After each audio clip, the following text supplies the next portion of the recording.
शर्मा, माध्यमिक बालिका आदर्श विद्या मंदिर चौमू में ऑनलाइन क्लास में आपका स्वागत करती हूँ।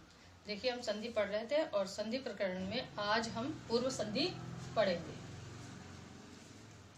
पूर्व संधि, पूर्व रूप संधि। इसका सूत्र है एंग है पदांता दति। एंग है पदांता दति, अर्थात इस सूत्र के अनुसार एंग है, एंग है अर्थात इसमें कितने वर्ण होते हैं? दो, ए और ओ, दो स्वर इसमें आते हैं। यानी पूर्व पद के अंत में या प्रथम पद के अंत में, प्रथम पद के अंत में, प्रथम पद के अंत में ए या ओ रहने पर,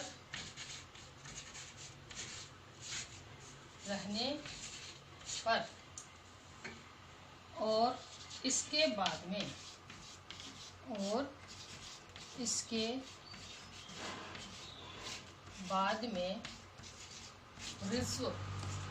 ऋस्व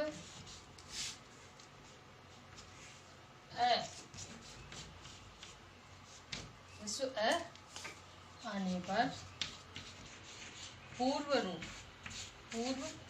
रूप संधि होती है। पूर्व रूप संधि होती है।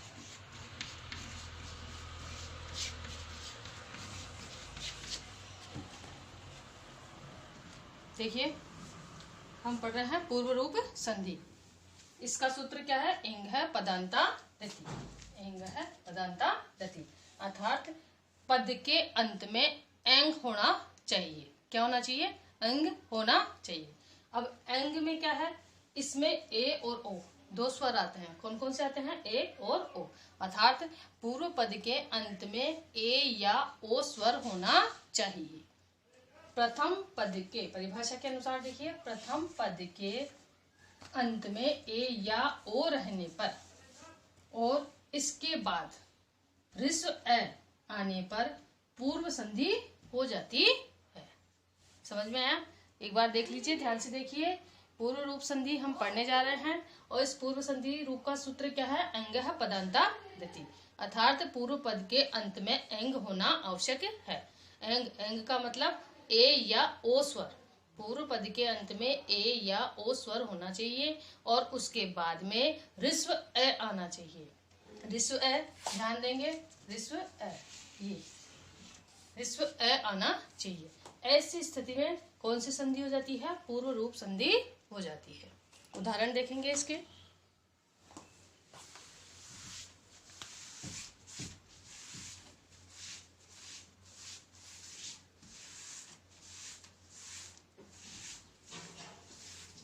जैसे इसके उदाहरण देखिए, पहला उदाहरण है हरे औ। क्या है? हरे औ। अब देखिए, इसका संधि विच्छेद करते हैं। इसका संधि विच्छेद होता है हरे धन, हरे धन औ। अब परिभाषा के अनुसार देखिए, पूर्व पद के अंत में क्या है? ए। क्या आ गया? ए। सूत्र के अनुसार इनमें कौन कौन से स्वर होते हैं? ए या ओ। तो यहाँ कौन सा स्वर आ गया? ए। और इसके बाद में क्या है? ए। क्या है इसके बाद में? तो यहाँ कौन सी संधि हो जाती है? पूर्व रूप संधि हो जाती है। इसी में एक बात और, इस ए को सूत्र उदाहरण के अनुसार समझेंगे।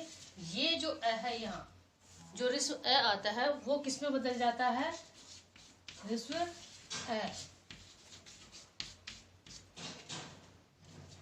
ऋस्व ए का, ऋस्व ए अवग्रह के चिन्ह में, ऋस्व ए अवग्रह में बदल जाता है। अवग्रह में बदल जाता है।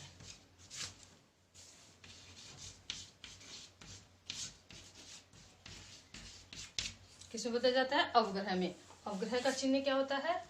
इस तरह से, जिसे कि हम एस भी लिखते हैं। एस जैसे की स्थिति आपको यहाँ दिखाई दे रही है। जब ये स्थिति हमारे सामने है, हरे धन औ। अब पूर्व रूप संधि, इसमें ए के बाद में ए आ जाने से, यानी ए रिस्व आ जाने से पूर्व रूप ऐसे कैसे रह जाएगा, यानी हरे का हरे रह जाता है, और जो इसके बाद में जो ए रिस्व स्वर आ रहा है वो किस में बदल जाता है, इस अवग्रह के चिन्ह में बदल जाता है। जैसा कि मैंने ये, आप उस परिभाषा के साथ जोड़ सकते हैं इसको, कि रिस्व ए अवग्रह में बदल जाता है। उदाहरण देखेंगे, अन्य उदाहरण देखेंगे।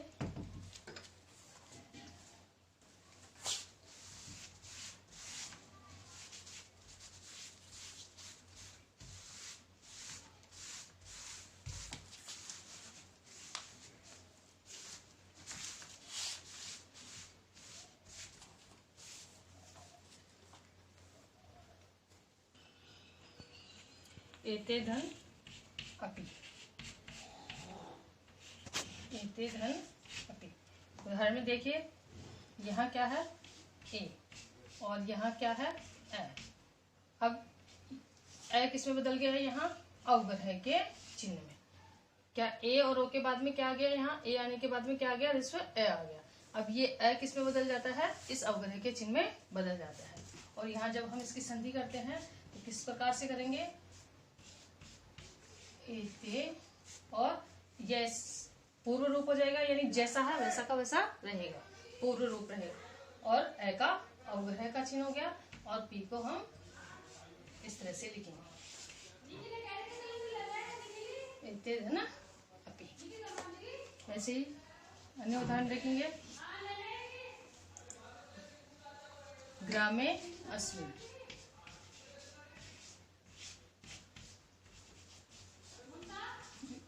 देखिए ग्रामे अस्मिन् स्थिति वही है हमारे पास। अब देखिए इसकी इनका संधि विच्छेद करते हैं। यहाँ ए आ गया और यहाँ आ गया, पहचान हो गई कि ये पूर्व रूप संधि का उदाहरण है।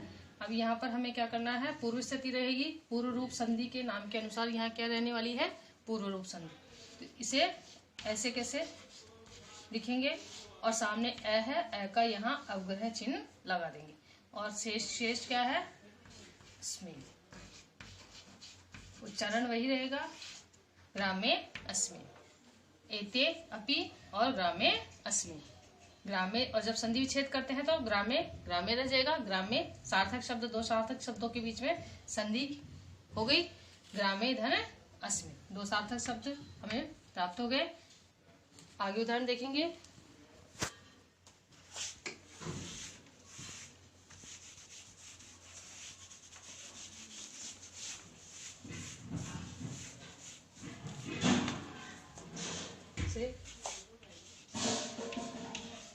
को धन अपि, यहाँ क्या है, क्या में ओ,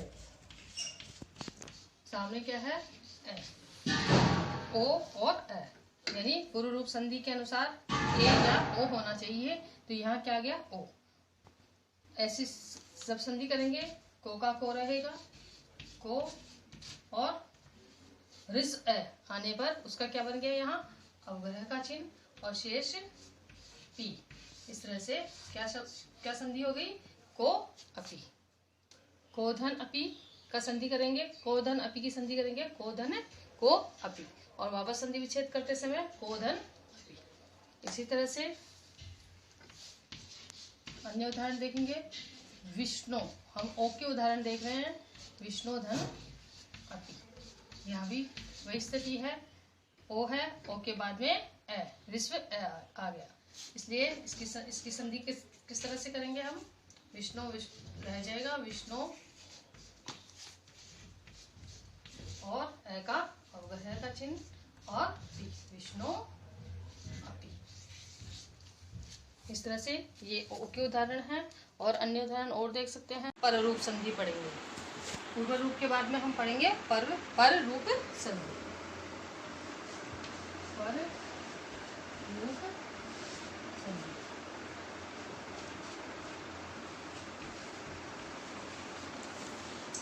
इसका सूत्र है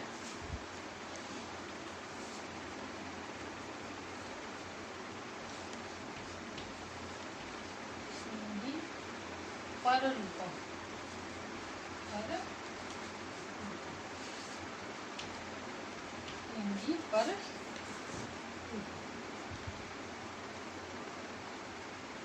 पर रूप संधि, इसका सूत्र क्या हो गया, एंगी पर।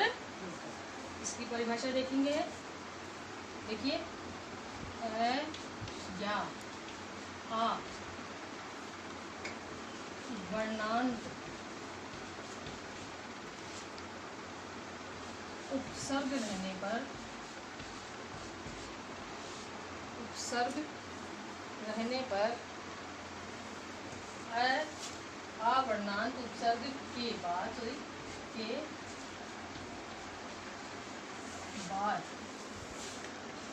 ए या ओ रहने पर या ओ स्वर आने पर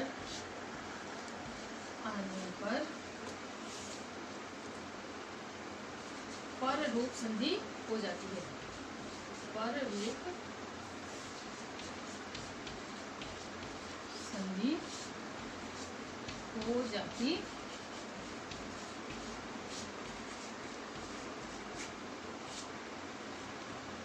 देखिए, इससे पूर्व में हमने पूर्व रूप संधि पढ़ी है।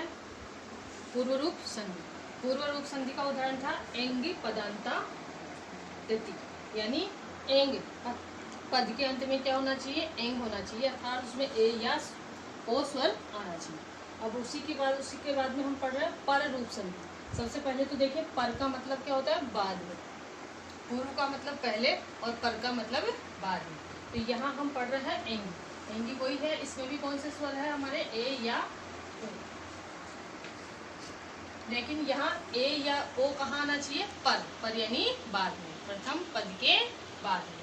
तो परिभाषा देखिए, अ या आ वर्णांत उपसर्ग के बाद ए ओ स्वर आने पर रूप संधि हो जाती है।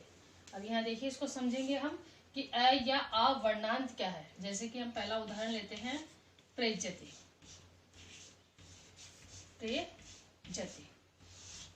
अब यहाँ देखिए, इसकी हम संधि करते हैं। प्रेज्यते की संधि विच्छेद हो गई, प्र धन एजते। ध्यान से देखेंगे, प्र धन एजते। परिभाषा देखिए, प्र, सबसे पहले हमें क्या देखना है, उपसर्ग। प्र क्या हो गया, उपसर्ग। क्या है ये, प्र क्या है, उपसर्ग। और हम जानते हैं उपसर्गों की संख्या कितनी होती है, 22। हमारे संस्कृत में उपसर्गों की संख्या कितनी होती है, 22, जो कि आपको पूर्व में भी बताया गया है। तो उन्हीं में से एक क्या है ये, प्र उपसर्ग।